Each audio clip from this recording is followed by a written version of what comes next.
German Israeli ചരിത്രകാരിയും university of ജെറുസലേമിലെ ചരിത്ര വിഭാഗം പ്രൊഫസറുമായ ഹവ ലസറൂസ് F രചിച്ച് 1992 യൂണിവേഴ്സിറ്റി ഓഫ് പ്രിൻസ്റ്റൺ പ്രസിദ്ധീകരിച്ച ഗ്രന്ഥമാണ് intertwined worlds medieval Islam and Bible criticism. ഈ ഗ്രന്ഥത്തിൽ നിന്ന് ഇസ്മായിലി വംശ പരമ്പരയുടെ പുണ്യകേന്ദ്രമായ മക്കയെക്കുറിച്ചും അവരുടെ ആരാധനാലയമായ കഅബയെക്കുറിച്ചും ധാരാളം ചരിത്രരേഖകൾ നമുക്ക് മുന്നിൽ ലഭ്യമാണ്. ബൈബിൾ പഴയ നിയമത്തിൽ സങ്കീർത്തന പുസ്തകത്തിൽ 84-ാം അധ്യായം 5, 6, 7 വചനങ്ങളിൽ നമുക്ക് പരിശുദ്ധ മക്കയെക്കുറിച്ച് ഇങ്ങനെ പറയുന്നതായി കാണാൻ സാധിക്കും. ബക്ക താഴ്വരയിലൂടെ കടന്നു പോകുന്നവർ അതിനെ നീരുറവയാക്കുന്നു. ആദ്യമഴയുടെ അനുഗ്രഹവും നൽകും.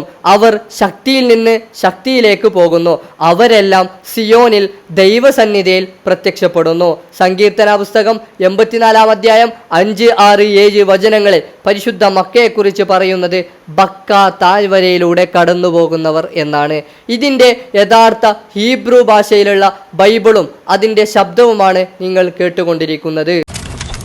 אשרי אדם עוז לו בך מסילות בלבדם עוברי בעמק הבכה מעיין ישיתוהו גם ברכות יעטה מורה ילכו מחיל אל חיל ייראה אל אלוהים בציון. ബക്ക എന്ന പദമാണ് പരിശുദ്ധ മക്കയെ സൂചിപ്പിക്കാനായി ബൈബിളിൽ ഉപയോഗിച്ചിരിക്കുന്നത്. ഇതേ പദം തന്നെയാണ് പരിശുദ്ധ ഖുർആനിലും മക്കയെ സൂചിപ്പിക്കാനായി ഉപയോഗിച്ചിരിക്കുന്നത്. പരിശുദ്ധ ഖുർആനിലെ 3-ാമത്തെ അധ്യായം സൂറത്തു ആലു ഇമ്രാനിലെ 96-ാമത്തെ വചനത്തിൽ കാണാൻ സാധിക്കും ലല്ലദി ബിബക്കത മുബാറകൻ. എന്താണ് ലല്ലദി ബിബക്കത മുബാറകൻ? പരിശുദ്ധ ഖുർആനിലും മക്കയെ സൂചിപ്പിക്കാനായി ബക്ക എന്ന പദമാണ് ഉപയോഗിച്ചിരിക്കുന്നത്.